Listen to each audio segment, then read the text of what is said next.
ಹುಟ್ಟಿದ ಕರುಗಳ್ನ ಆಕಳುಗಳು ಎಷ್ಟ್ ದಿನ ಜೋಪಾನ ಮಾಡ್ತಾವ್ರಿ? ಭಾಳ ಅಂದ್ರ ಒಂದ್ 8-10 ತಿಂಗಳು. ಹಿಂಗ ನಾಯಿ, ಬೆಕ್ಕು, ಕರಡಿ ಬೇಕಾದ್ ಪ್ರಾಣಿ ಪಕ್ಷಿ ತಗೋರಿ. ಸ್ವಲ್ಪ ದಿನ ಕಾಳಜಿ ಮಾಡಿ ಮುಂದ ನಡಿಪಾ ನಿನ್ ಜೀವನ ನೀ ಮಾಡ್ಕೊ ಅಂತ ಹೇಳಿ ಒದ್ದು ದೂರ ಮಾಡ್ತಾವಿಲ್ರಿ. ಹಿಂಗ ತಾಯಿಗತೆ ಸಾಕಾಕ ಸ್ವಲ್ಪ ದಿನ ಜೋಪಾನ ಮಾಡಾಕ ಗಿಡದಾಗ ಏನೈತಂತ ನೋಡೋದಾದ್ರ ಈ ಬೀಜಗಳು ಅಲ್ಲೇನ್ರಿ.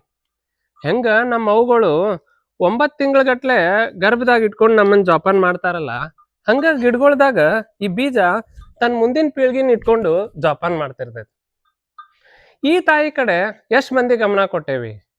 ಹುಟ್ಟಿದ ಕೂಸಿನ ಮುದುಕಾಗೋ ತನಕ ಜೋಪಾನ ಮಾಡೋದಿರ್ತೈತನ್ರಿ. ಮನುಷ್ಯರ್ದ ನೋಡ್ರಿ, ಭಾಳ ಅಂದ್ರ 13-14 ವರ್ಷದ ತನ ಮಕ್ಕಳನ್ನ ಜೋಪಾನ ಮಾಡ್ತೇವಿ. ಅದು ಭಾಳ ಆತ. ಯಾಕೆ ಹೇಳ್ರಿ? ಉಳ್ದಿದ್ ಪ್ರಾಣಿ ಪಕ್ಷಿಕಿನ್ನ ನಾವು ಸ್ವಲ್ಪ ಶಾಣ್ಯಾರ ಹೆಚ್ಚಿಗೆ ಇದೇವಲ್ಲ, ಅದ್ರ ಸಲುವಾಗಿ.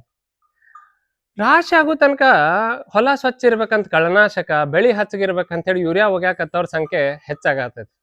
ನೋಡ್ರಿ ಸರ, 3 ತಿಂಗಳದಾಗ 6 ಡೋಸ್ ಕಳೆನಾಶಕ ಹೊಡೆದ ಭೂತಾಯಿನ ಹೆಂಗ್ ಸ್ವಚ್ಛ ಇಟ್ಟೇನ ಅಂತ ಹೇಳಿ ಎದಿ ಬಡ್ಕೊಳ್ಳೋ ಅಣ್ಣಗಳ್ನ ಭೇಟಿಯಾಗೇನಿ.